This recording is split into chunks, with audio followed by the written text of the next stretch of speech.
Quand j'étais plus jeune, mes parents m'ont laissé seule avec mon petit frère et ma petite sœur.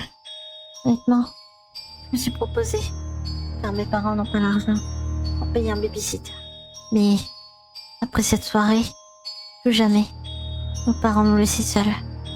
Car ce que je vais vous raconter est l'expérience la plus terrifiante et traumatisante que j'ai pu vivre. Et honnêtement, je peux remercier le ciel pour mes voisins, malgré qu'ils me faisaient peur. Ils nous ont quand même sauvé la vie. Pour mettre dans le contexte, mes parents ont sorti le soir d'Halloween. Ben oui, le soir d'Halloween, mes parents sortent toujours. Et ils me laissent souvent avec mon petit frère et ma petite sœur. Donc, avant que mes parents sortent, ils m'ont laissé un morceau de papier avec le numéro de secours installé dessus et le numéro de la voisine. Ils m'ont aussi conseillé de verrouiller la porte, de vérifier les verrous que mon père a installés, que ce soit dans la porte vitrée ou dans la porte principale. Ce que j'ai fait donc. Ils m'ont dit aussi de vérifier les fenêtres, qu'elles soient bien verrouillées, car on sait jamais le soir d'Halloween. Donc, ce que j'ai fait. Mais honnêtement, quand j'ai regardé le morceau de papier après, j'ai dit que le seul numéro que je vais pas appeler, c'est de la voisine.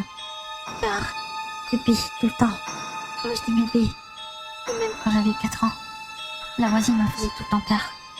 Soit elle, ou son mari.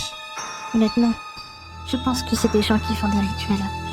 Bien sûr, mes parents ne me croient pas. De toute façon, toute la famille, soit moi, mon petit frère, ma petite sœur, bref, toute la famille chez nous, ne sommes pas du genre à croire à tout ça.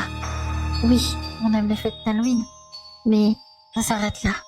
Tout ce qui est paranormal, sorcellerie, c'est pas un truc qui est... Enfin, on croit pas vraiment. Surtout moi. Mais, passons.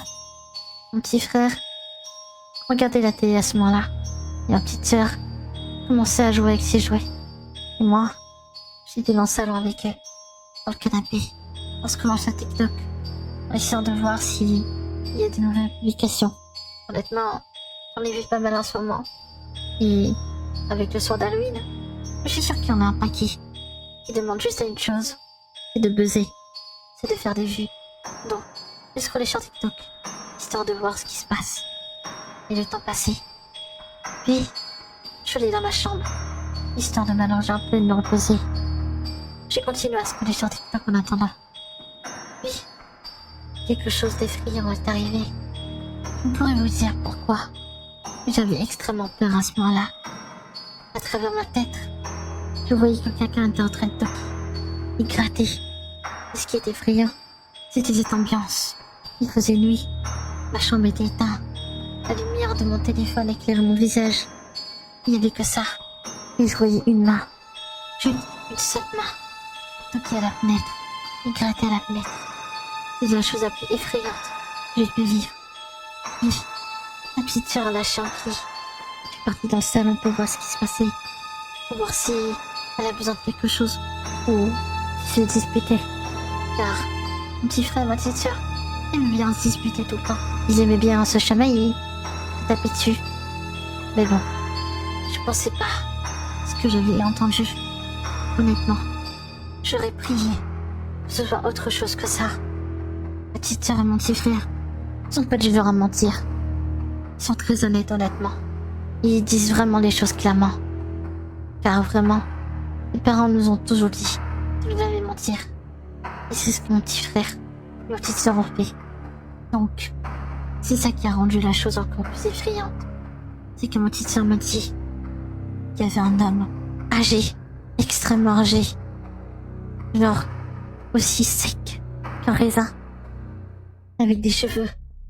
Comme si je ne les ai pas coiffés depuis 2 ans. Ou peut-être un siècle. Toquant à la porte vitrée. Et en griffant dessus. Oui, ça bien entendu. Un vieux qui toquait à la porte vitrée et qui était en train de griffer la vitre depuis l'extérieur. Mon cœur n'a fait qu'un bond. Je pensais que mon cœur descendait de ma poitrine. Quand elle m'avait dit ça, je comprends mieux pourquoi. Et ben, j'ai entendu le toquement au niveau de ma fenêtre, dans ma chambre. Tout était clair maintenant. Et d'un coup, on a entendu la porte toquer, bruyamment, avec un léger râle. Derrière, j'ai parti jeter un petit coup d'œil dans le Judas. Et j'ai failli tomber. J'ai failli crier de toutes mes forces.